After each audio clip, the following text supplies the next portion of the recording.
토마토 투자 클럽의 문서진 전문가와 함께 해보죠. 안녕하세요. 네, 안녕하세요. 네. 오늘 장 한마디 알려주세요. 네, 오늘 장 한마디는 물가에 집중된 시장입니다. 네. 요즘 들어서 계속 경제 지표에 의미를 좀 두고 시장을 해석해주고 계신데, 물가 지표 어떤 부분들 좀 봐야 될까요? 사실 제가 이제 지난주 절대 전략에서 이제 고용 시장에 집중된 시장이다라고 이야기 드렸는데, 그때 당시도, 제가 이제 이런 이야기를 했던 것 같아요. 고용 지표가 좋게 나오든 나쁘게 나오든 시장이 그렇게 반응할 것 같지는 않다. 이야기를 좀 드렸습니다. 그러니까 그렇게 이야기를 드렸던 이유는, 이제 시장이 그러니까 인플레이션이라든지 테이퍼링과 관련된 부분을 어느 정도는 이제 인정을 하고 가는 것 같다라는 생각이 듭니다. 그러니까 시장 입장에서 뭐 고용 지표가 굉장히 잘 나와서 이게 이제 이거 그럼 이제 테이퍼링이 아주 이제 빨라지겠구나라는 우려감을 만약에 이번에 막 100만 건 이상 나왔어도 조정은 단기였을 것 같아요. 만약에 조정을 줬다 하더라도. 왜냐하면 결국에는 이 부분은 이 시장에서 인정을 하고 있는 상황이 그리고 테이퍼링과 관련된 부분은 이미 이 부분 또 시장은 저는 개인적으로 인정을 하고 있다라고 보고 있습니다. 뭐 이전만 하더라도 시기의 문제일 뿐이지만 이제 시기도 시장은 예상을 하고 있어요. 그러니까 빠르면 올해 4분기 뭐 12월, 11월 정도가 되지 않을까라는 거죠. 그러니까 9월 FOMC 회의에서 테이퍼링이 결정이 만약에 되면 한 10월부터 그렇지 않으면 한 12월 FOMC 회의에서 결정을 하든지 어쨌든 빠르면 이제 올해 말, 늦어도 내년 초에는 테이퍼링이 시작된다라는 건데 지금 현재 분위기를 보면 내년 초는 아닐 것 같다라는 거죠. 왜냐하면 경기가 지금 굉장히 빨리 올라오고 있기 때문에 그래서 올해 연말 정도에는 테이퍼링이 될 거다라는 거고 인정하고 있다라는 거고요. 그 다음에 그러다 보니까 이제 물가에 시장이 집중은 하는데 만약에 이번에 물가가 굉장히 많이 올라왔다. 시장이 컨센이 한 헤드라인 물가 기준으로 4.7%인데 이게 만약에 5%가 넘었다라고 했을 때는 분명히 단기 충격은 있겠죠. 없을 수가 없다고 생각합니다. 이건 분명히 단기 충격은 있을 거고 왜냐하면 이제 그 다음 주는 FOMC 회의니까 6월 FOMC 회의에서 그렇게 된다면 굉장히 매파적인 발언이 나올 거다라는 거죠. 근데 이것도 우리는 모르지 않는다라는 거죠. 이번 6월 FOMC 회의가 비둘기파, 그러니까 도비시하게 나올 거라고 생각하는 시장 참여자들은 없습니다. 대부분 호기시하게 그냥 매파적으로 발언이 나올 거라고 대부분은 다 예상하고 있고 그 다음에 이번은 또 6월달이니까 점도표가 찍히겠죠. 경제 전망 전체적으로 상향 조정될 것이고 점도표 역시도 좀 빠르게 찍힐 가능성이 높다. 높게 찍힐 가능성이 높다. 그래서 금리 인상과 관련된 부분도 이제 원래 같으면 올해 잘하면 내년 연말 정도에도 찍힐 수도 있다라는 거죠. 근데 이 부분을 시장이 전혀 모르지 않는다라는 거예요. 그러니까 만약에 이번에 물가가 높게 나온다 하더라도 그럼 실질적으로 6월 달에 테이퍼링과 관련된 언급이 나온다 하더라도 그 충격은 시장의 단기적인 영향일 뿐이지 이걸 시세적인 추세적인 흐름으로 꺾고 갈 가능성은 크지 않다라는 겁니다. 많은 분들이 걱정하고 있는 그 테이퍼링 텐트럼 아무래도 2013년에 우리가 이 경험을 했죠. 근데 그때 당시는 사실 시장이 한 번도 경험해보지 못한 상황에서 연준이 그러니까 테이퍼링과 금리 인상을 분리시키지 않았던 거죠. 그때 당시 시장 참여자들은 테이퍼링이 이꼬르 금리 인상이었어요. 테이퍼링이 이꼬르 긴축. 이쪽이 이렇게 연관되다 보니까 상대적으로 좀 급격하게 이런 특히 채권 시장에서 많은 이런 흔들림이 있었지만 그러다 보니까 거기에 대한 교훈을 얻은 연준이 계속 분리를 하고 있습니다. 그러니까 테이퍼링과 금리 인상을 분리시키고 있죠. 펄스 부의장 같은 경우도 이번에도 오늘 또 이야기하는 거 보면 최근 이야기를 들어보면 그러니까 테이퍼링과 관련된 부분은 시장 상황에 따라서 좀 빨리 할 수도 있다. 하지만 금리 인상과 관련된 부분은 여전히 요연하다라고 이야기를 하죠. 그러니까 지속적으로 테이퍼링과 금리 인상을 지금 분리하고 있는 상황이다라는 거죠.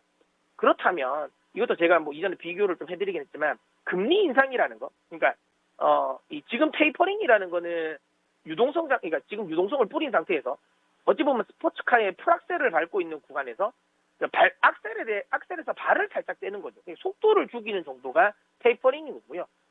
결국에는 자동차가 악셀에서 살짝 발을 뗐다고 해가지고 속도는 줄어들겠지 멈추진 않는다라는 거죠.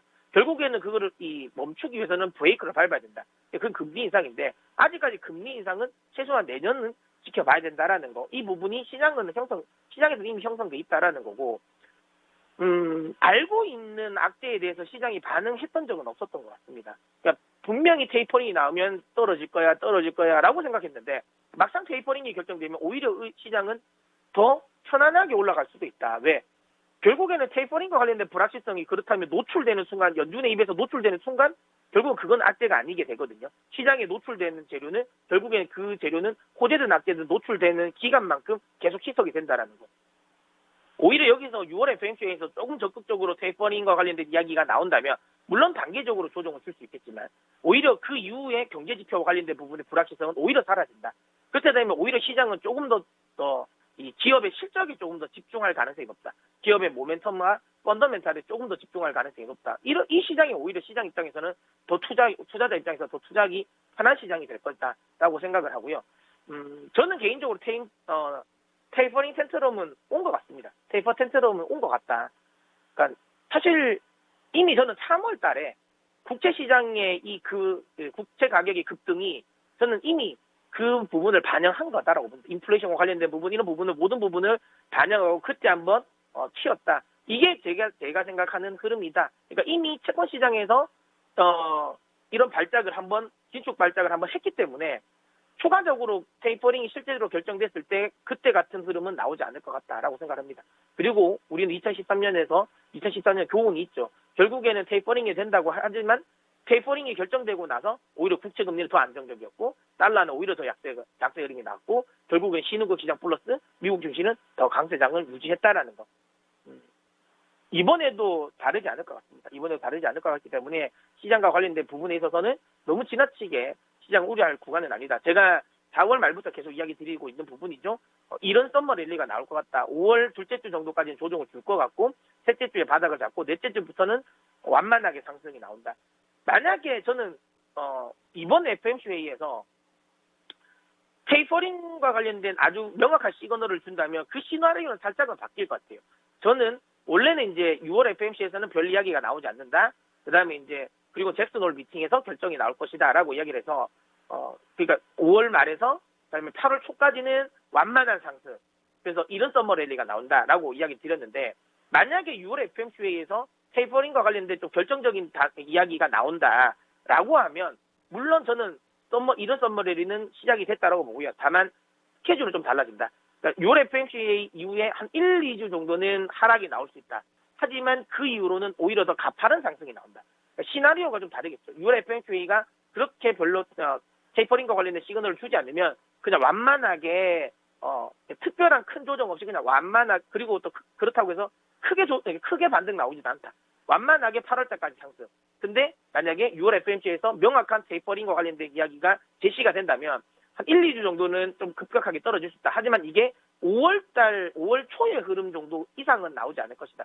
그 정도의 조정 이상은 나오지 않을 것이다라고 보고요. 그리고 나서 반등은 생각보다 세게 나올 수 있다라고 이야기 드리도록 하겠습니다. 그래서 시장과 관련된 부분은 어찌되었던 간에 시장은 우상향의 흐름을 유지할 수 있다. 조정은 저는 여전히 매수의 기회라고 보고요.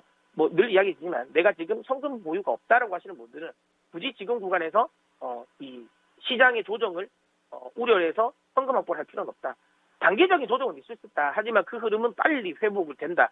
굳이 그 구간을 제가 보기에는 이렇게 너무 이렇게 짧게 기민하게 대응할 필요는 없지 않을까라고 생각합니다. 그래서 저는 여전히 시장과 관련된 부분은 우상향 쪽에 포지션을 두고 네. 대응하셔라라는 이야기 드릴게요.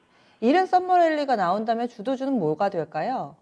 저는 요즘에 이제 상경하기라고 많은 이야기 드리고 있는데요. 상반기는 이제 경기 민감주, 하반기는 기술주라고 이야기 드립니다. 결국에는 이런 썸머랠리 주도주는 여전히 제가 보기에는 경기 민감주가 될 가능성이 높고요. 제가 지난주 전선주로 이야기 드렸는데 전선주가 너무 많이 올랐습니다. 그리고 제가 원전주도 많이 이야기했는데 원전주도 너무 많이 올랐고 지금 또 급락이 나오고 있는 상황이라서 이쪽은 사실 지금은 이제 좀 건드리기 어렵고요. 그리고 제가 꾸준히 이야기하고 있는 이제 조선주, 오히려 조선주가 조금 더 안정적일 것 같습니다. 그래서 저는 조선주 조정 시 매수 관점 이야기 드리도록 하겠습니다. 네, 말씀 고맙습니다. 네.